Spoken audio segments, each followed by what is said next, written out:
Qala rabbi shrah li sadri wa yassir li amri wahlul 'uqdatam min lisani yafqahu qawli. Assalamualaikum warahmatullahi wabarakatuh. Alhamdulillah, alhamdulillahilladzi ja'alal qalam wal qalam lil kitaba wal kitaba lil qira'a wal qira'a lil ma'rifah wal ma'rifah lil ibadah wal ibadah lillahi ta'ala. Asyhadu an la ilaha illallah wahdahu la syarikalah wa asyhadu anna Muhammadan abduhu wa rasuluh la nabiyya wa la rasula ba'da amma ba'du.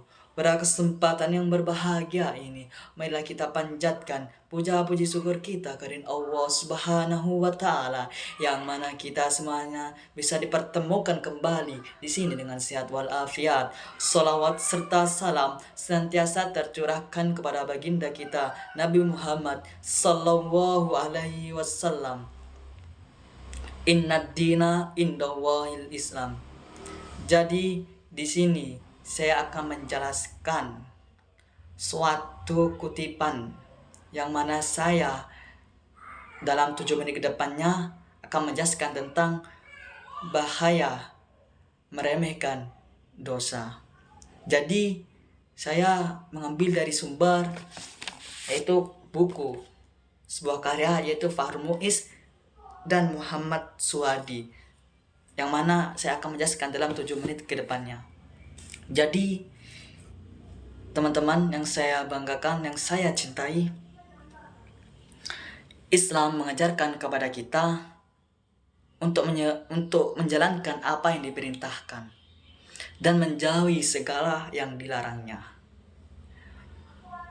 Begitupun para salafus soleh takut dengan perbuatan dosa. Karena kenapa? Karena sebab jika melakukan perbuatan dosa, maka Allah akan membinasakannya. Kita di zaman sekarang, orang-orang sudah tidak memperdulikan dosa demi memenuhi apa yang diinginkan. Mereka melakukan apa saja tanpa rasa malu, kemaksiatan terang-terangan di muka umum. Bagi seorang mukmin, melakukan perbuatan dosa adalah hal yang sangatlah takut. Disebabkan dosa yang dilakukan inilah sikap yang seharusnya dimiliki oleh setiap orang. Perlu kita ketahui bahwa di zaman sekarang orang cenderung meremehkan dosa-dosa kecil. Mereka beranggapan bahwa dosa-dosa kecil akan hilang sendirinya seiring dengan amal kebaikan yang mereka lakukan. Cara berpikir seperti ini merupakan kesalahan fatal. Dosa-dosa kecil yang sering kita lakukan akan menjadi dosa besar bagi pelakunya. Anas bin Malik pernah berkata kepada para tabi'in, sesungguhnya kalian semua melakukan suatu perbuatan yang kalian pandang lebih kecil daripada biji gandum. Padahal di masa Nabi, kami menganggapnya sebagai sesuatu yang bisa membinasakan. Begitulah akhlak. Sahabat mereka sangat takut jika melakukan perbuatan dosa, bahkan dosa kecil, karena dosa kecil akan berubah menjadi dosa besar jika sering kita lakukan. Teman-teman yang saya banggakan, yang saya cintai, ada beberapa hal yang dapat menjadikan dosa-dosa kecil menjadi dosa besar.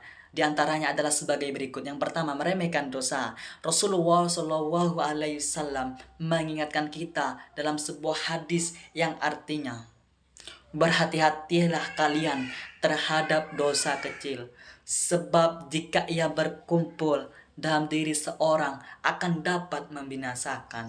Hadis riwayat Ahmad. Kemudian yang kedua, terus-menerus melakukannya. Dosa kecil akan menjadi dosa besar jika terus-menerus melakukannya. Ibnu Abbas pernah berkata, tak ada dosa kecil jika dilakukan terus-menerus, dan tak ada dosa besar jika diiringi dengan istighfar. Kemudian yang ketiga, merasa senang dan bangga dengan dosa. Seseorang yang sering dengan dosanya jauh lebih berbahaya dibanding dosa itu sendiri, karena hal itu akan memancing keinginan seseorang untuk terus melakukan perbuatan dosa. Teman-teman yang saya cintai, Allah tidak memerintahkan suatu perkara melainkan pasti ada manfaatnya. Sebaliknya, ketika Allah melarang suatu perkara, pasti ada bahaya yang akan ditimbulkan dari perbuatan dosa yang sering dilakukan diantaranya adalah perbuatan dosa menghalangi ilmu.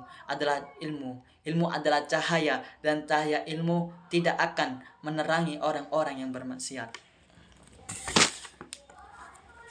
Kemudian yang kedua, perbuatan dosa akan menyulitkan urusan. Jikalau ketakwaan akan memudahkan segala urusan, maka sebaliknya kemaksiatan akan menghalangi atau menyulitkan urusan seseorang. Kemudian yang ketiga, perbuatan dosa akan menggelapkan hati. Orang yang sering maksiat akan merasakan kegelapan hati. Kemudian yang keempat, perbuatan dosa akan menghalangi rezeki. Dalam sebuah hadis, Rasulullah SAW bersabda, yang artinya seorang hamba dicegah dari rezeki akibat dosa yang diperbuatnya. Hadis riwayat Ahmad. Jemaah yang berbahagia, demikian pembahasan yang dapat kami sampaikan mengenai bahaya meremehkan dosa. Kiranya uraian di atas mampu menyadarkan kita agar kita tidak pernah menyepelekan dosa. Walaupun itu hanya dosa kecil, sekecil apapun dosa yang kita lakukan, jika dalam hati kita meremehkan, maka akan berubah menjadi dosa besar. Semoga Allah senantiasa membimbing kita ke jalan yang diridhoinya dan selalu meneguhkan hati kita di atas jalan kebenaran. Amin, amin ya rabbal alamin. Saya Muhammad Hasilul Jamal Firdaus, izin pamit undur diri. Jika ada salah lisan maupun perkataan, mohon maaf sebesar-besarnya. Karena yang maha benar itu dari Allah yang maha benar, dan yang salah dari saya pribadi. Wal afa minkum. Wassalamualaikum warahmatullahi wabarakatuh.